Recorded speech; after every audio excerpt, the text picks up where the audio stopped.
here's your host, Alex Garrett. Well, as we settle in for a long day of baseball and horse racing, it's the Belmont Stakes Day. And of course, I'm missing my dad, who would go with me to almost every Belmont Stakes there could possibly be the last 21 years. But before we enjoy all of those festivities, the Mets and Phillies in London, the Yanks and Dodgers Game 2 tonight, and then, of course, the Belmont Stakes, sandwiched in between. What a day for Fox Sports and Channel 5 in New York. Before we get to all that, though, I want to share something that another fellow Spreaker podcaster, Harold, and his old-time radio channel, Harold's Old Time Radio. I mean, from Paul Harvey to You Bet Your Life with Groucho Marx and so much more, you got to tune into Harold's Old Time Radio because, as we commemorate D-Day 80 years ago this week, he actually posted this from Paul Harvey with the rest of the story. The rest of the story. The invasion was precisely on schedule. You could have set your watch by progress of the landing ship tanks as they approached the long sandy beaches, and then suddenly from the icy depths of the English Channel, all hell broke loose. It began with a subsurface explosion at the hull of one of the LSTs, a torpedo blast, but from where? British naval and air defenses were supposed to be standing rear guard. That was the deal. The invasion would fail if German torpedo boats began closing in from the open channel, but incredibly they were there, lurking somewhere in the watery gloom. Commanders got on their radios. What had gone wrong, they demanded. Another crippling blast to an LST. No doubt about it now. A pack of U-boats had glided past the Allies' rear guard and was moving in for the kill. Aboard the Allied landing vessels, panic. Such fear and confusion that within minutes some of the LSTs were actually firing on one another. Two of the ships were sinking now. Two more, with deep damage, are floundering. Standing on the forward deck of one of those dying vessels was naval gunner Ralph Bartholomew. Stunned and helpless, he watched the blue tracer shells exploding all around him. He felt the pulse of the air, shocked by machine gun fire. The LST was going under. There was nothing left to do now but abandon ship and swim for his life. The water was cold. The waves were menacing. The sandy shore seemed impossibly far. More explosions, more screams. In places, the channel itself had become an ocean of oil-fed flame into which terrified troops plunged nonetheless. Ralph Bartholomew swam on. And then, inexplicably at first, the water in Ralph's path became clotted with lumps of fabric. Long moments passed as he struggled to swim through them, pondering what they were. And then he realized it was clothing, uniforms, and bodies inside uniforms, hundreds of them, as though the English Channel had become, in a lightning flash, a sea of the dead, 50 years ago, 1944. Yet what you were never told of that Allied invasion half a century ago is that it failed. Failed outright and unequivocally. Through the ensuing hours, the boys died in a steady stream. The channel swallowed many of them whole, others in pieces. 3,000 Allied troops, hastily evacuated, managed to get out with their lives. The rest, some 750 of them, were fished from the gray water by rescue craft and brought to shore and piled high. Some called it the most wretched sight of the war. None who lived to tell told with a steady voice for the military invasion that you have just relived was not the Normandy invasion, now and forever known as D-Day. It was another invasion, one of which you were never told until now. One that took place some 5 weeks prior, on April 28, 1944, on the long beaches of Devon in southwest England. And yet if any triumph may be imagined amidst that tragedy, in which 4 times more soldiers died than on Utah Beach, it would be that we at least learned how not to do it when it counted. We learned from the awful night German torpedo boats slipped past the Allies and opened fire on a massive training maneuver codenamed Exercise Tiger, when D-Day's dress rehearsal ended in a bloody defeat for us.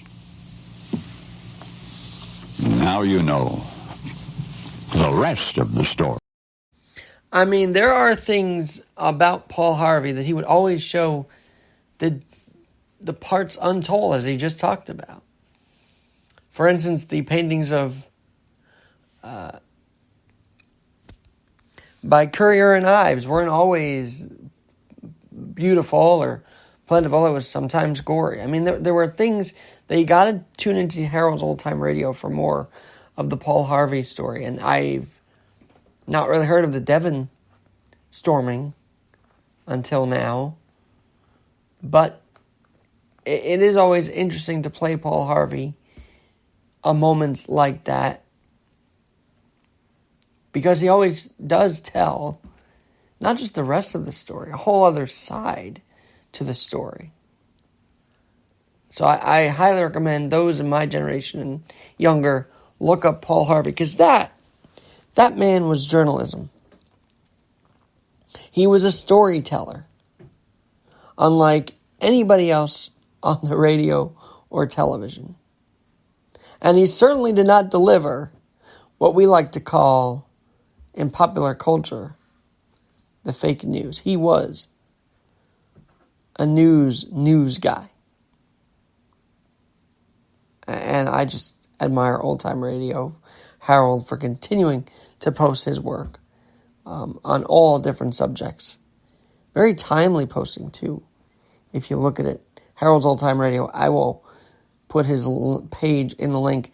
And while we're talking about Spreaker creators, by the way, gotta say, it is kind of sad that Radio Hope Mike Myers has hung up his headphones and decided to retire, basically, from the podcasting world.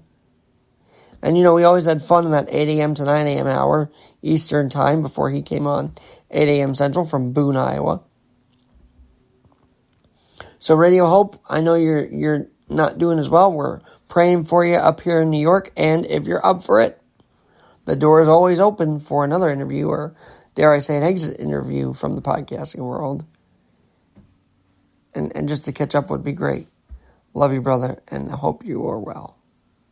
And one last thing to recap and to wrap up D-Day. It was very nice that Lindsay Berra actually liked my post honoring her grandfather and my podcast. And I found it. I found the signature of Yogi Berra himself in this book of wit that my dad gave to me. And out of all the signatures we got over the many years, a few years ago he passed it down to me, and I'm so honored to have that book in this house, of the likes of Tommy Lasorda, yes, Yogi Berra, George Steinbrenner, Bob Uecker, a collection I'll always treasure. But I did find the page where he did that autograph for me, and I'm so thankful to have both Yogi and Carmen in that page, in that book, and their autographs forever collected. So that's the rest of that story with Yogi Berra, and I hope you enjoyed my commemoration of him and his service to not only baseball, to the Yankees, but more importantly, to our country, the United States of America. And to all those that stormed Normandy and did change the world. I'm looking at a globe right now, and what a different globe it could have been. But I'm so thankful, and we should all be thankful for those that 80 years ago risked their lives to storm the beaches of Normandy, to keep us safe, to keep our world safe as well. But it is kind of funny that Philadelphia is in London, because remember whom those in Philadelphia in 1776 and before broke away from: the British. And now, almost 248 years later, the Philadelphia Phillies are playing in London. I would love to see them go back. No, actually, I want to see them play in Philly on July 4th, 2026. In fact, Major League Baseball does have the All-Star game in Philly the year 250. Year 250. But how funny, a couple years earlier, the Philadelphia Phillies, as a history buff, I have to say this, are playing in London nearly a month before we honor the independence from that very country and that very land.